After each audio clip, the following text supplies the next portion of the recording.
Pensa comigo aqui sobre uma informação que está sendo circulado na web.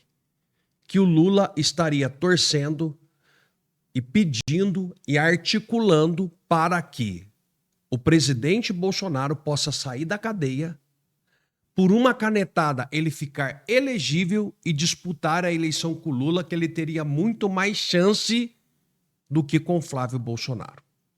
Só para você entender, se você falar, mas acontece que isso não é possível. O Lula aconteceu justamente isso.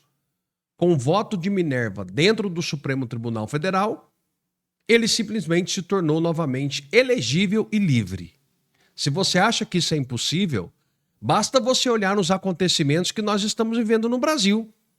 Acabou simplesmente de ter aí um monte de gente preso com lavagem de dinheiro que soma o total de 3% do PIB do Brasil, estão todos nas ruas, enquanto pessoas que picharam uma estátua com batom pegaram 14 anos de cadeia. É sobre isso que eu vou te falar, sobre o vídeo que está repercutindo novamente na web. E quem traz essa informação, o Pablo Marçal. Vou pedir para você dar o seu like, para você compartilhar, inscreva-se no nosso canal, para que você fique por dentro de tudo que está acontecendo nesse Brasil louco, né?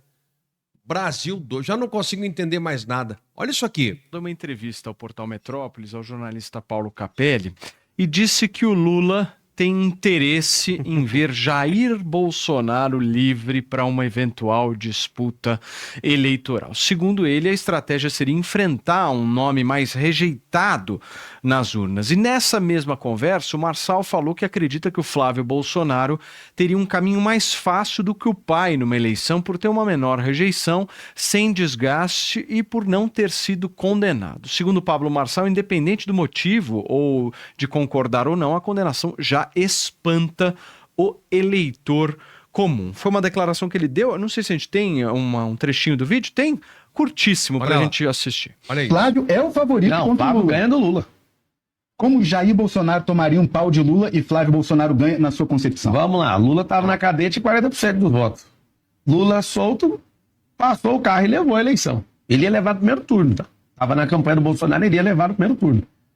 Agora, o Bolsonaro está fragilizado. Eu vou te falar o que eu vejo, tá, Capelli? Eu vejo uma ligação do presidente Lula articulando para soltar o Bolsonaro, para tirar do domiciliar dele. E eu explico por quê. A única chance do Lula ganhar é contra o seu principal algoz. Será? Do Flávio ele não ganha, não. Difícil ele ganhar do Flávio. O Flávio tem que fazer alguma besteira muito grande para perder a eleição pro Lula do jeito que tá. A economia é um lixo do jeito que tá. Difícil.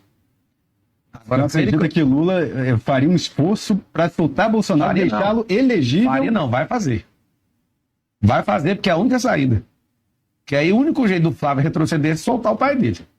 Soltou o pai dele, não tem candidatura. Aí é o pai dele. E eu vou te falar. Foi feito isso, inclusive.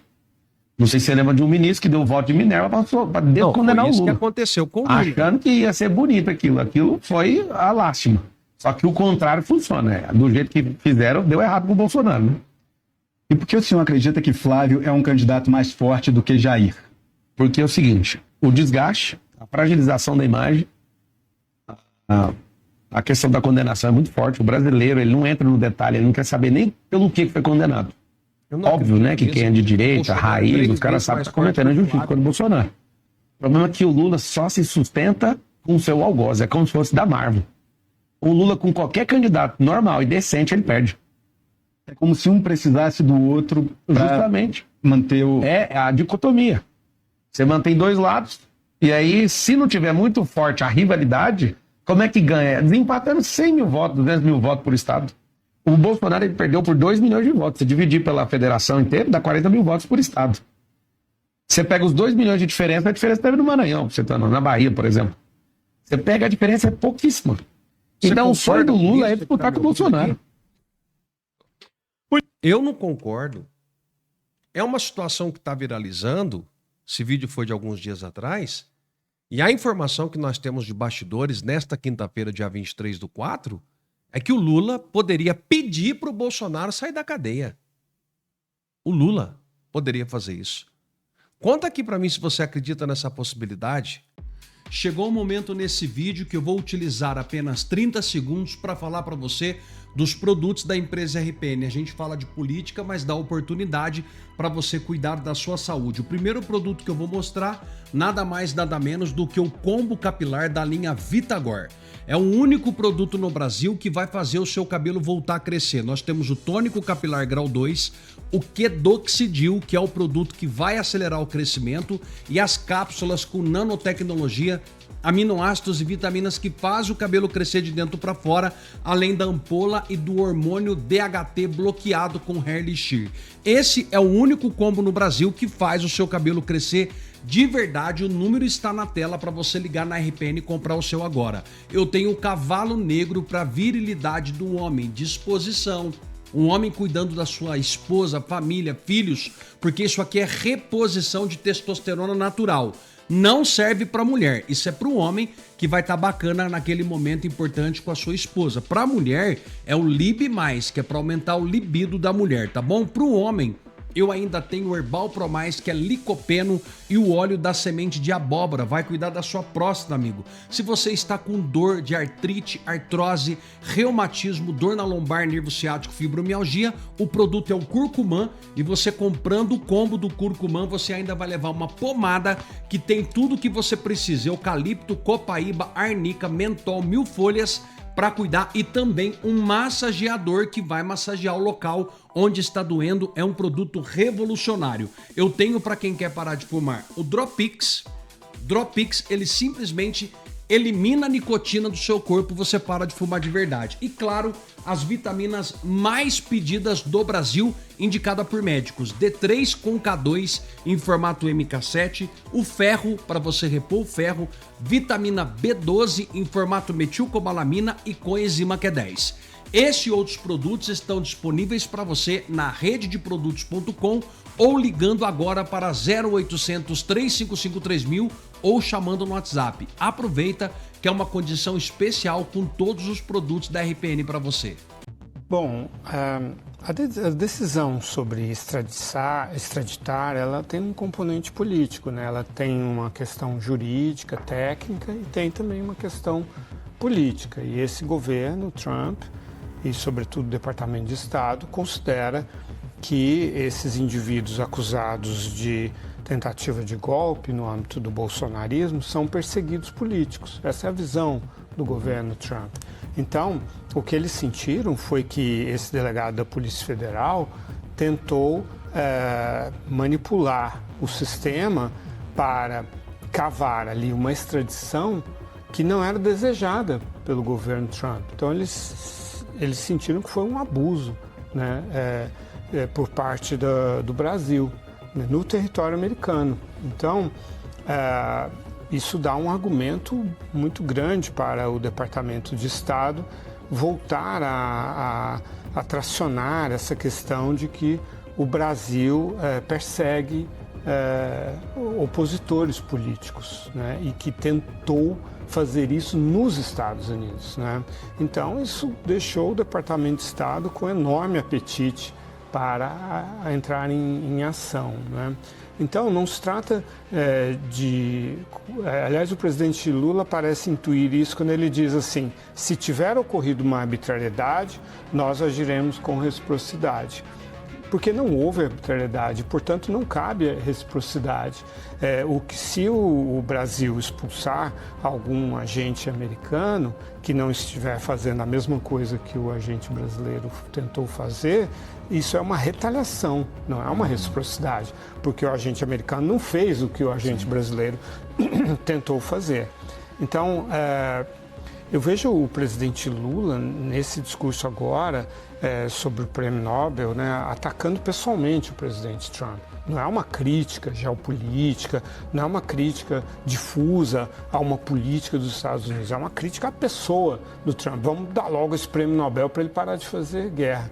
Esse tom eu só me lembro de ter sido adotado pelo Hugo Chávez, né, e depois o Nicolás Maduro, que é que imita o Hugo Chávez. Mas você não vê o Xi Jinping atacando pessoalmente o Trump, muito menos Vladimir Putin, e nem mesmo Kim Jong-un, né? Você não vê, simplesmente não vê, não é uma atitude normal, é uma atitude de provocação para tentar se colocar no mesmo nível que ele, como o Hugo Chávez, quando numa Assembleia Geral da ONU chegou, o George W. Bush tinha acabado de discursar, o Chávez chegou e falou, estou sentindo cheiro de enxofre aqui. O diabo esteve aqui. É um ataque pessoal, né? Não tem nada a ver com políticas. Sim. Agora, doutor... Agora o que nós estamos vendo são as mais altas autoridades do Brasil, deputado, totalmente envolvidas, próximas, compartilhando uma vida até de amizade, que levaram posteriormente a negócios com esse que pode ser considerado talvez o maior criminoso da história do país. Eu não me lembro de ninguém que tenha tido um rombo utilizando dinheiro público da ordem de 40, 50 bilhões de reais. E eu que sou mineiro como esse criminoso nunca tive contato. E gente aqui do mais alto nível da República, do Judiciário, do Legislativo, do Executivo, próximas desse senhor. Isso é muito preocupante. Parece que a régua baixou demais com esse governo. E eu quero lembrar que nós do Partido Novo já propusemos, inclusive a semana passada, medidas para poder estancar essa pouca vergonha, essa podridão que parece que só aumenta aqui em Brasília. Primeiro, maioria do Senado é suficiente para abrir qualquer inquérito, qualquer investigação, qualquer pedido de impeachment. Não ficar dependendo de presidente omisso que tem o rabo preso. Esse é um dos pontos. Segundo, só nomear para o Supremo quem tiver 60 anos ou mais. Quem já atingiu uma maturidade, uma estabilidade na vida, que já teve uma carreira que será coroada com um cargo no Supremo. Queremos também acabar com as decisões monocráticas. Os parlamentares aqui votam, uma canetada do Supremo e está tudo desfeito. Isso precisa mudar no Brasil. Eu tenho certeza que o caminho é esse. Hoje o Supremo está podre como está, porque foi para o Supremo o advogado do presidente, foi para o Supremo o advogado do partido do presidente, foi para o Supremo o ministro nomeado pelo presidente. Desse jeito, só faltou colocar filho, neto. Eu falo que como governador de Minas, fiquei 7 anos, eu não levei um parente. E olha que Minas Gerais tem 300 mil funcionários públicos. Não tive um parente que fez um contrato se beneficiando do meu cargo. Então, dá para fazer certo. Fiquei 7 anos como governador sem um escândalo, sem uma corrupção, com total transparência. Já mostramos que dá para fazer certo, sim. E é disso que o Brasil precisa, porque o brasileiro está cansado. É Brasília aqui vivendo na riqueza e o brasileiro vivendo na pobreza. São esses políticos, esses intocáveis vivendo no luxo e o brasileiro vivendo no lixo. Eu tenho certeza, Cabo Gilberto, que em outubro a resposta será dada. Esses intocáveis vão ser substituídos pelos brasileiros de bem, que o brasileiro está cansado de ver tanta coisa errada e está levando esse tapa ou esse soco na cara todos os dias. Obrigado. Uma informação aí um pouquinho fora sobre Daniel Vorcaro, o Banco Master, mas sobre governo Lula, também com informações da coluna do Igor Gadelha, mas matéria assinada pelo Gustavo Zucchi, repórter da coluna. O governo do presidente Lula explicando o aluguel de navios via empresa do sócio também do Daniel Vorcaro. É sobre COP30, mas tem dedinho de Daniel Vorcaro. Em nota, o governo Lula, por meio da Embratur, ressaltou que a contratação da empresa do sócio de Daniel Vorcaro foi aprovada pelo TCU, Gustavo Zucchi e o Igor Gadelha, que assinam essa matéria. O governo Lula, por meio da Embratur, informou à coluna que a contratação de uma empresa de um sócio de Daniel Vorcaro para o aluguel de cruzeiros na COP30 seguiu todos os trâmites legais e foi auditada pelo Tribunal de Contas da União, TCU. Conforme revelou a coluna mais cedo, essa já é uma matéria original da coluna do Igor Gadelha e avançou agora com o parecer do governo. A Secretaria Especial da COP30, vinculada à Casa Civil, usou a Embratur para fretar os navios que serviram de hospedagem para as delegações durante a COP30. O aluguel custou 350,2 milhões de reais. E aí a gente tem parte dessa documentação. Vale lembrar, né, que Belém lotou em novembro, durante a COP30, teve expedição de países do mundo todo e faltou lugar, faltou estrutura para acomodar essas pessoas todas. Então, diversos cruzeiros foram alugados por várias empresas, mas também pelo governo, porque não tinha espaço nem para as equipes do governo do presidente Lula ficarem nesses dias todos de COP30. E aí são esses os navios que a gente está falando, né? São sobre eles que a gente está falando agora. A apuração do Igor Gadelha trazia mais cedo que tinha ali um aluguel por parte do governo de navios que estavam ligados a empresas de sócios ali do Daniel Vorcaro. E o governo respondeu. A Embratur, porém, não alugou os navios diretamente. A agência estatal contratou essa empresa aí, a Qualitours, agência de viagens e turismo LTDA, que fretou os navios de duas empresas armadoras conhecidas no mercado, a MSC Cruzeiros e a Costa Cruzeiros. A Qualitours pertence ao empresário Marcelo Cohen. Ele é apontado como sócio do Daniel Vorcaro, dono, né, do encrencado Banco Master, no hotel de luxo Botanic, localizado na turística cidade de Campos do Jordão, lá em São Paulo. Em nota à coluna, a Embratur ressaltou que a Qualitours foi contratada por meio de chamamento público, né? Não foi a Embratur ligando para a empresa desse sócio, Daniel Vorcaro, e contratando diretamente. Foi um chamamento público, uma situação muito comum a esse tipo de aluguel dentro de qualquer governo. Segundo a agência, o contrato foi auditado e aprovado por unanimidade pelo TCU, que considerou a modalidade mais vantajosa do que a contratação direta. E aqui um trechinho, né, do que diz a Embratur ao Igor Gadelha e ao Gustavo Zucchi. No Acórdão 756 de 2026, o tribunal considerou a plausibilidade da fundamentação técnica, jurídica e estratégica para a decisão, bem como os estudos preliminares que a sustentaram. Além disso, o TCU também atestou que o modelo adotado pela Embratur se mostrou economicamente mais vantajoso em comparação à alternativa de afretamento direto. Fecha aspas. E aí, descendo na matéria do Igor Gadelha, tem a nota da Embratur, tem também o que dizem as empresas e outros pontos aí importantes, inclusive do próprio TCU. Um governo mandando aí comprovações de que fez tudo dentro do que era esperado. Mas antes surge esse detalhe interessante de mais algum tipo de ligação do Daniel Vorcaro com tantos empreendimentos, né? Tantas formas de negócios. Essa é uma questão ligada a um sócio do Daniel Vorcaro.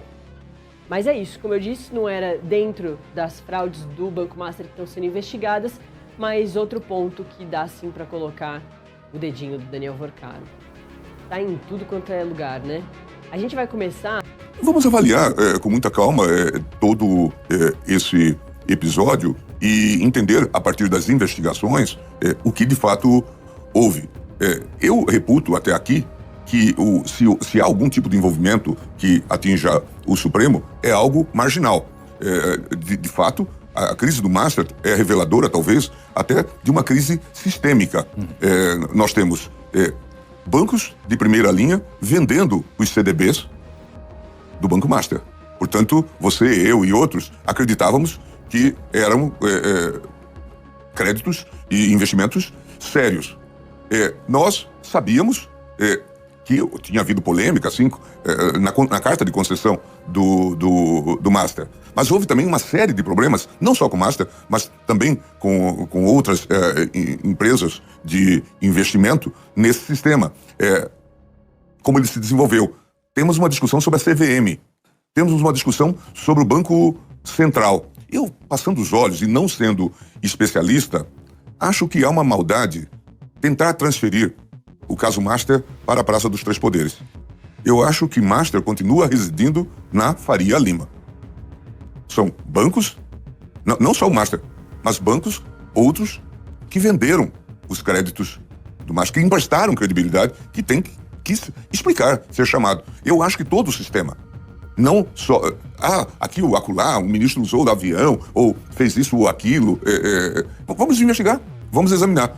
Mas é preciso investigar o sistema como um todo. E eu acho a crise benfazeja. Porque certamente vamos ter que discutir o papel do Banco Central, a discussão sobre essas fintechs, esses fundos que se multiplicaram. Será que a CVM está cumprindo bem o seu papel e cumpriu bem o seu papel? Aparentemente, ela fez várias intervenções durante o curso desses 5 anos do Master. Mas terá sido o suficiente? Não terá havido algum tipo de desvio? Afinal, nós estamos falando da maior crise que já viveu o mercado financeiro nacional. E eu estava lendo um papel em que se diz que, depois do caso Madoff, esta é o maior escândalo, este seria o maior escândalo em termos de uma operação de pirâmide. Então nós temos que parar e olhar. Agora, isto tem a ver com o Supremo? É o Supremo que causou isso?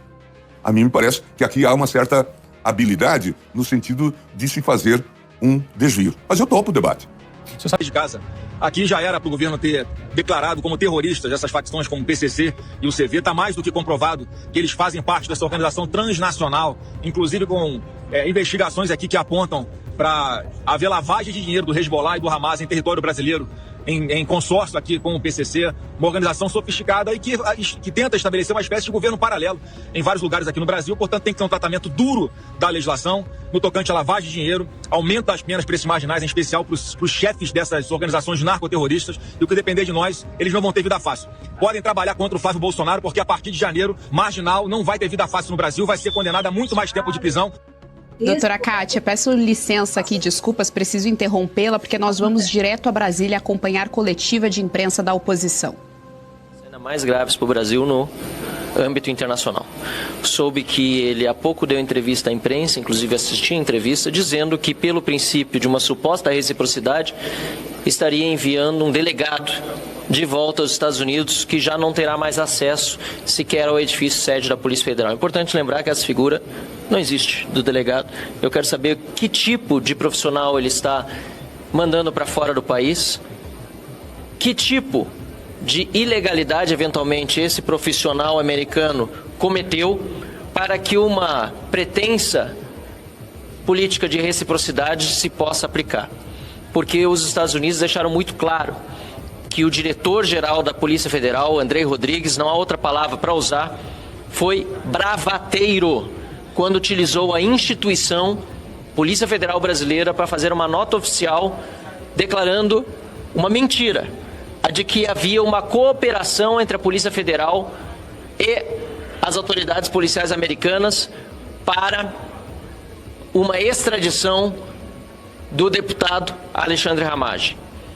O governo americano deixou claro em nota oficial que isso era uma mentira e, portanto, além do Brasil passar uma vergonha internacional em virtude desta nota publicada por Andrei Rodrigues e também da atuação do delegado Marcelo Ivo, agora estamos passando uma segunda vergonha internacional ao ser determinada a expulsão de um americano trabalhando em solo brasileiro, e queremos saber quem é esse policial, o que ele fazia, qual é que é a sua função e que ilegalidade eventualmente cometeu para que Andrei tenha essa decisão publicada e anunciada no dia de hoje sobre o fim da cooperação com esse funcionário do governo americano. Portanto, fica aqui o nosso repúdio a essa manifestação do delegado Andrei, diretor-geral da Polícia Federal, e nosso apoio à decisão do deputado Hélio Lopes, que tem o apoio do PL, do Novo, de toda a oposição, para que seja feito impeachment no ministro da Justiça atual. Pedimos, então, licença para que em breve possamos iniciar a segunda coletiva, que tratará do tema da perseguição que se está fazendo contra as candidaturas da oposição e da direita, e nesse caso, da pré-candidatura do senhor ex-governador de Minas Gerais, Romeu Zema, que é pré-candidato à presidência da República. Em breve retornaremos. Muito obrigado. Nós acabamos de acompanhar, então, coletiva de imprensa da oposição. Nós acabamos de ouvir Gustavo Lopes, o deputado federal pelo Novo do Rio Grande do Sul, Marcel Van Hatten, falando a respeito justamente desse Oeste Urgente. Nós abrimos a edição de hoje aqui do Jornal da Oeste sobre essa expulsão, né, com essa suposta reciprocidade, essa expulsão de um agente americano, de um delegado americano de terras brasileiras. Bom, Marcel Van Hatten foi no ponto bastante categórico, Gustavo, quero te ouvir aqui. Andrei Rodrigues foi bravateiro, mas ele vai além. Ele pergunta aí qual é o delegado, quem é essa pessoa, quem é esse agente, e pergunta também qual é o tipo de ilegalidade que foi cometido por esse agente, já que o Brasil está aí adotando essa reciprocidade. Pois é, esse é o problema, né, de colocar amigos e de achar que a coisa pública, ela faz parte do partido que está no poder, né? Esse é o problema. Hoje a gente tem um Estado brasileiro, a República Brasileira, completamente aparelhada por amigos, né, de quem está no poder. Ou, na verdade, eles mesmos fazem parte desse grupo, né, desse grupo ideológico, desse grupo político. Só que o Estado é uma coisa, o governo é outra. E eles estão misturando, como sempre fizeram, misturando esses dois conceitos e agindo como se o governo, como se o PT, os interesses do PT, os interesses do Lula estivessem acima dos interesses do país. Ou seja, eles estão usando os mecanismos que têm à disposição, estão usando as instituições para fazer a sua vontade política e não para cumprir a lei e não para fazer justiça. E isso é péssimo. Os questionamentos que o Marcelo traz são importantes porque, assim, bom, então apresenta aqui o que esse cara fez que permitisse vocês tomar essa atitude. Que reciprocidade é essa? Baseada em quê? Do ponto de vista jurídico, político, diplomático, simplesmente não existe. Mas são os interesses pessoais, os interesses políticos desse grupo, dessa quadrilha que hoje está no poder, que estão sendo atendidos. Isso não é de agora. E é porque agora chegou num nível assim que eles não conseguem mais esconder, até porque boa parte da imprensa que dava cobertura, que era cúmplice para esse tipo de coisa, também está mostrando isso. Já não, essa tampa não consegue mais ser fechada, é impossível fechar. Tá saindo todos os ratos e baratas para fora desse bueiro que é o governo petista, que é esse sistema que hoje governa um país. Isso é típico, muito típico de regimes totalitários, ou seja, usar todos os mecanismos jurídicos, políticos, policiais para atender aos interesses do partido. Isso é típico, isso aconteceu durante todos os regimes totalitários do século XX, está acontecendo agora no Brasil. É óbvio que a gente não tem uma plaquinha aqui dizendo, bom, estamos sob um regime totalitário.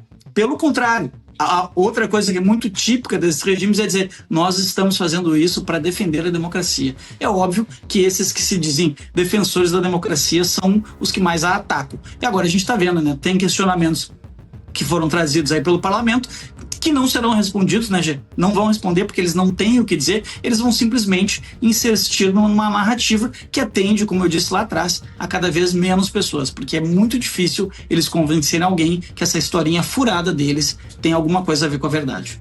Doutora Kátia Magalhães, muito bem levantado aqui pelo Gustavo Lopes, essa questão do autoritarismo, né? Nós estamos vendo isso em todas as instâncias do poder, o que é bastante assustador. Esse caso da PF com o Andrei Rodrigues exemplifica exatamente isso, né? Algumas pessoas estão esperando, parece sair no Diário Oficial, né? Olha, oficialmente nós somos agora, enfim, qualquer coisa aí de abuso de poder, ou, enfim, uma ditadura formal.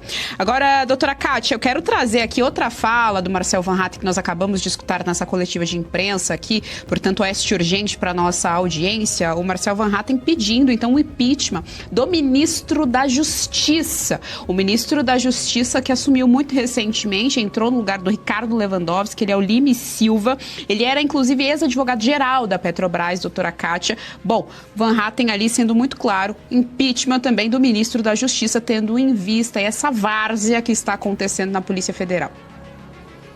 Várzea completa, o Brasil virou um estado policialesco, só não vê quem não quer. No ano passado, Eduardo Talhaferro, ex-assessor lá do TSE, mostrou, ou melhor, provou que a assessoria de Alexandre de Moraes, os juízes auxiliares, diziam que tinham vontade de enviar jagunços aos Estados Unidos para capturarem desafetos como Alan dos Santos, etc. E agora a gente vê que esses jagunços estão sendo enviados pelo mundo. Acabamos de ver um sendo enviado aos Estados Unidos para repressão indevida à ramagem, que não delinquiu, que foi condenado sem ter delinquido. Vimos também, circulou bastante em redes sociais, um jagunço lá enviado a Roma para capturar Carla Zambelli, uma figura que está presa lá na Itália, presa indevidamente, perseguida política por Alexandre de Moraes. Então esse é o Estado brasileiro,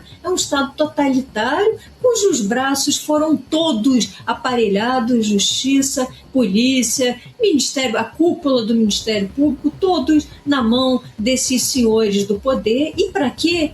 Para fazer justiça? Não, para realizar os caprichos, para realizar os anseios e para manter embaixo do tapete todos os malfeitos master, que a gente vê essas pessoas aí presas preventivamente, o próprio Vorcaro, ex-presidente do BRB, e fica aquela perguntinha que não quer calar: por que Alexandre de Moraes, que se reuniu com todas essas pessoas, sequer é investigado? Por que Alexandre de Moraes, Toffoli, por exemplo, e Gilmar Mendes não puderam sequer serem investigados numa CPI, investigados pelo parlamento por eventuais crimes de responsabilidade? Por quê? Porque essa blindagem absoluta a esses togados, aos intocáveis da nossa republiqueta bananeira? Até onde vai essa farsa toda? Isso gera profunda insegurança, porque a gente vê figuras como Ramagem, figuras como Zambelli, figuras como Felipe Martins, que está lá amargando masmorra, figuras como Bolsonaro, que está ali em domiciliar até quando Alexandre assim o desejar. E a gente pensa, amanhã pode ser cada um de nós, numa masmorra, numa mordaça, apenas por levantar posturas críticas a um determinado tribunal, a certos membros do tribunal. Nenhum país pode lidar com isso. Nós somos indivíduos livres e queremos permanecer livres, cujas liberdades só possam ser tolhidas dentro do devido processo legal, com respeito aos ditames da Constituição, das leis, e não por capricho de figurões. Brasil, chega disso.